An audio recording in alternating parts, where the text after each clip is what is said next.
Bem, pessoal, agora 23 horas e 15 minutos aqui na Espanha, no Brasil 18 e 15 da tarde.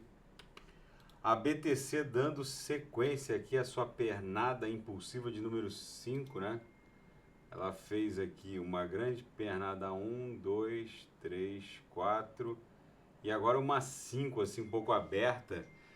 Ela testou aqui no meio desse desdobramento aqui ondulacional a mediana do canal de Keltner, mas isso não descaracteriza essa pernada, porque existem subondas dentro das ondas principais.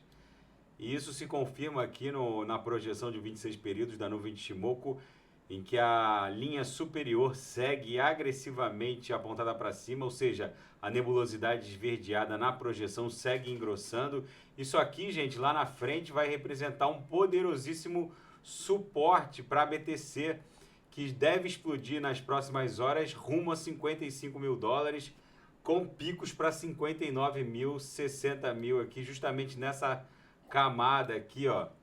Nessa série de pipocos aqui, de suportes e resistências que antecederam essa mega correção que levou a BTC para uma pernada inicial em 19 de maio a 30 mil dólares, tá, pessoal? Fica esse registro, a BTC numa mega panela de pressão, na esteira dessa gastança do Federal Reserve, que vive mais essa expectativa de ter que promover uma rodada adicional de impressão de dólares com o postergamento da saída do Afeganistão. Lembrando que a permanência das forças americanas no Afeganistão custa 150 milhões de dólares por dia e eles já estão lá há 20 anos, fora todas as despesas brutais que o Federal Reserve teve que suportar agora com a pandemia, mandando cheque de dezenas de milhares de dólares para os cidadãos, agora a possibilidade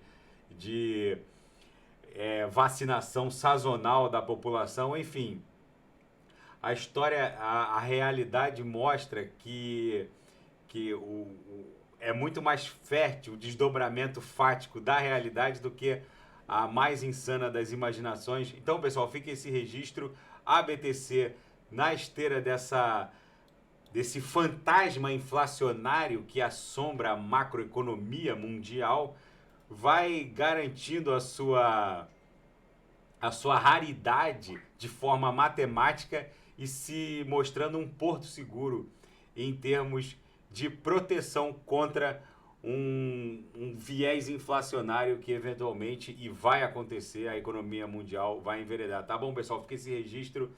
Se nada fugir do script, amanhã eu volto. Qualquer movimentação brusca do mercado eu volto a reportar a qualquer hora da madrugada. Tá bom? Quem quiser sugerir análises de alguma altcoin é só colocar nas mensagens abaixo. Grande abraço!